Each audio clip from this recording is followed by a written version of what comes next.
Meditando la Biblia en un año, con el pastor Alex Figueroa.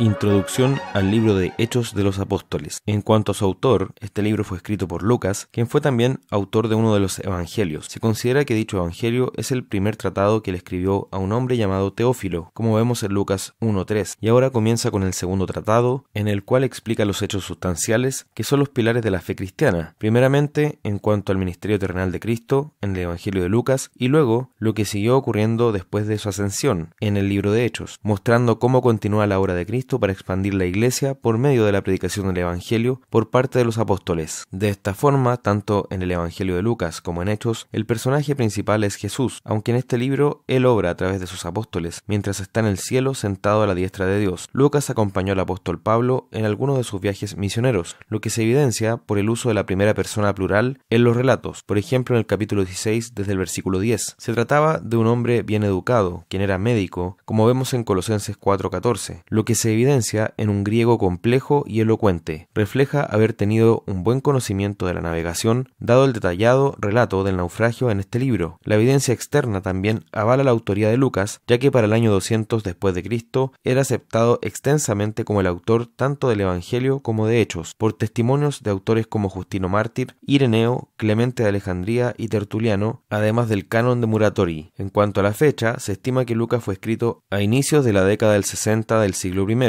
por lo que Hechos debió ser escrito en una fecha algo posterior, notando además que hubo acontecimientos que el autor dejó fuera de su relato. Así, registra el arresto de Pablo en Roma en el 62 después de Cristo, pero no narra su liberación ni su posterior muerte, la que ocurrió aproximadamente en el 67 después de Cristo. Tampoco se registra la persecución de los cristianos bajo Nerón, que tuvo lugar entre el 54 y el 68 después de Cristo, ni se refiere a la guerra de los judíos a finales de la década del 60. Tampoco incluye la destrucción del templo de Jerusalén en el año 70, un acontecimiento ciertamente crucial. La razón más obvia para su exclusión es pensar que el libro es anterior a estos sucesos. El tema de este libro es la continuación de la obra de Cristo luego de su ascensión para expandir la Iglesia por medio de la predicación del Evangelio llevada a cabo por los apóstoles y discípulos en el mundo. Su propósito es confirmar la fe de los cristianos, profundizando en los acontecimientos que les sirven de fundamento, exponiendo la expansión de la Iglesia desde Jerusalén hasta Roma. Sobre la importancia doctrinal de este libro, sin duda es de toda relevancia, pues nos muestra cómo continúa la obra de Cristo luego de su ascensión, gobernando desde el trono celestial. Evidencia también la obra del Espíritu, sin la cual la Iglesia no existiría. Ofrece una visión única de la vida de la Iglesia primitiva y de los primeros movimientos misioneros llevados a cabo por los apóstoles, quienes cumpliendo el mandato de Cristo, llevaron el Evangelio hasta lo último de la tierra. En este sentido, si bien debemos tener en cuenta toda la historia de la Iglesia, lo cierto es que solo la historia de la Iglesia que está registrada en este libro es de autoridad y regla de fe para el cuerpo de Cristo. En tercer lugar, el centro del libro de Hechos está en la manifestación de Cristo como Dios y Señor. Usa títulos específicos para magnificar a Cristo. Es el Señor y el Cristo prometido, el juez que ha sido designado para juzgar a los vivos y a los muertos. Es el Hijo de David, el Mesías prometido, y está sentado a la diestra del Padre. En su nombre, los enfermos son sanados, y es el único en quien podemos ser salvos. Todas estas cosas las vemos claramente en este libro. Asimismo, en cuarto lugar, registra la perspectiva que los apóstoles tenían sobre Jesús, aquel anunciado por todos los profetas, siendo el cumplimiento de las promesas de Dios y de la bendición prometida a Abraham, de la cual los gentiles ahora están llamados a participar. Y esto lo encontramos notoriamente en las predicaciones del apóstol Pedro, de Esteban el mártir y del apóstol Pablo. A su vez, da cuenta de la venida del Espíritu, según había prometido el Señor Jesús en el libro de Juan, capítulos 14 al 16. Se derramó primero sobre sus discípulos, después sobre los samaritanos, luego sobre los gentiles y posteriormente sobre los discípulos de Juan. Este Espíritu no hace acepción de personas, sino que obra en gente de toda tribu, pueblo, lengua y nación, llevando la salvación hasta lo último de la tierra. Este Espíritu obró a través de los apóstoles, avalando su ministerio con señales y prodigios. En este sentido, en sexto lugar, trata de una era fundacional, donde se echan los cimientos del nuevo pacto, y por lo mismo no podemos esperar que todo lo relatado en este libro se repita, porque los cimientos se echan solo una vez. En consecuencia, debemos tener cuidado de cómo interpretamos este libro. Además, demuestra las consecuencias del rechazo de la nación judía siga hacia Cristo. Presenta así la transición del pueblo visible de Dios, que primero se manifestaba en el Israel nacional, para luego radicarse en la Iglesia del Nuevo Pacto, compuesta de judíos y gentiles creyentes en Cristo como Salvador y Mesías. De este modo, por la fe, los gentiles fueron injertados en el pueblo del pacto, mientras que los israelitas incrédulos fueron desgajados. Por último, en octavo lugar, Hechos 1:8 provee el principio para entender este libro, pero también la misión de los apóstoles, que era ser testigos autorizados de Cristo en Jerusalén, luego en Judea, Samaria y hasta lo último de la tierra. Esa fue la trayectoria que siguió este libro. En el cumplimiento de esta labor, se muestra a una iglesia que triunfa y avanza en medio de la persecución y las dificultades, trastornando el mundo entero con el Evangelio. Así, la misión de la iglesia se proyecta hacia nuestros días. Estamos llamados a dar testimonio de Cristo hasta lo último de la tierra, y es el Señor que nos llenará de poder para cumplir esta labor y perseverar en medio de dificultades y oposición. Es el mismo Jesús quien ha prometido estar con nosotros todos los días hasta el fin del mundo. Por tanto, debemos confiar en Él y darle gracias por este gran privilegio que tenemos de proclamar su santo Evangelio, tal como lo hizo la iglesia que vemos registrada en este libro.